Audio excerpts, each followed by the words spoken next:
بسم اللہ الرحمن الرحیم.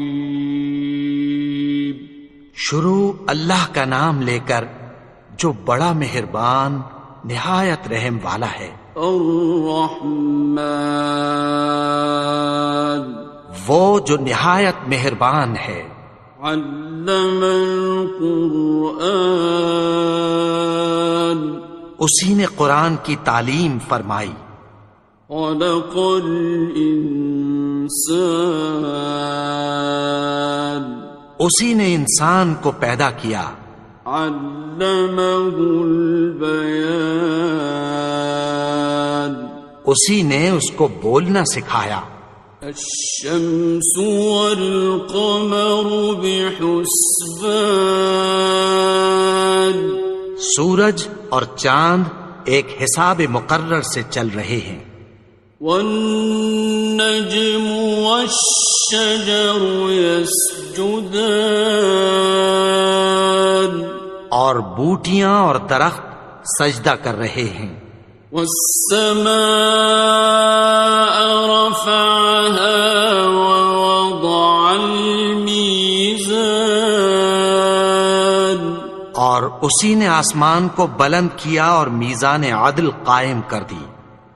ألا تطغوا في الميزان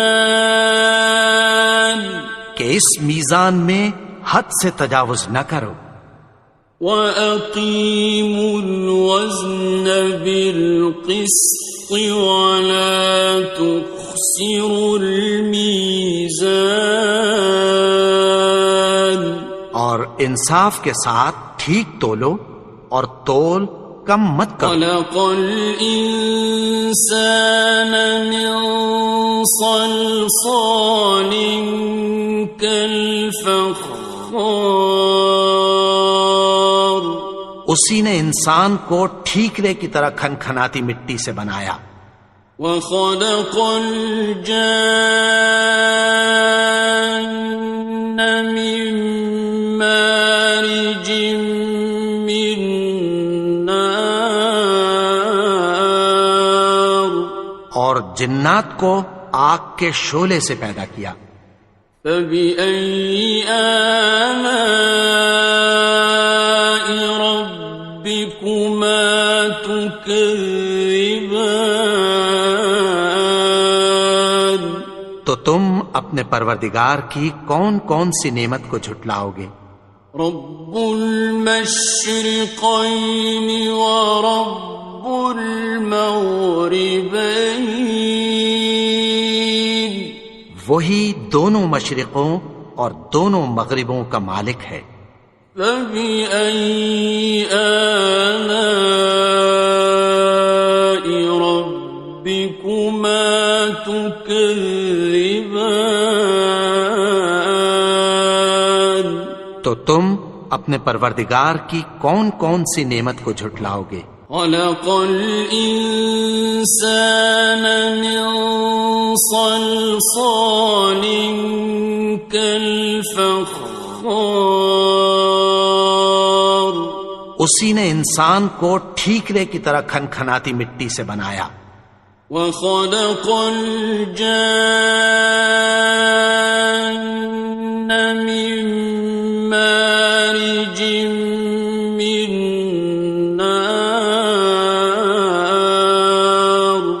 اور جنات کو آگ کے شعلے سے پیدا کیا.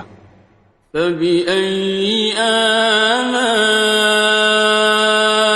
ربكما تكذبان تو تم اپنے پروردگار کی کون کون سی نعمت کو جھٹلاؤ گے. رب المشرقين ورب المغربين وہی دونوں مشرقوں اور دونوں مغربوں کا مالک ہے. فبأي آلاء ربكما تكذبان تو تم اپنے پروردگار کی کون کون سی نعمت کو جھٹلاؤ گے؟ فبأي آلاء ربكما تكذبان تو تم اپنے پروردگار کی کون کون سی نعمت کو جھٹلاؤ گے؟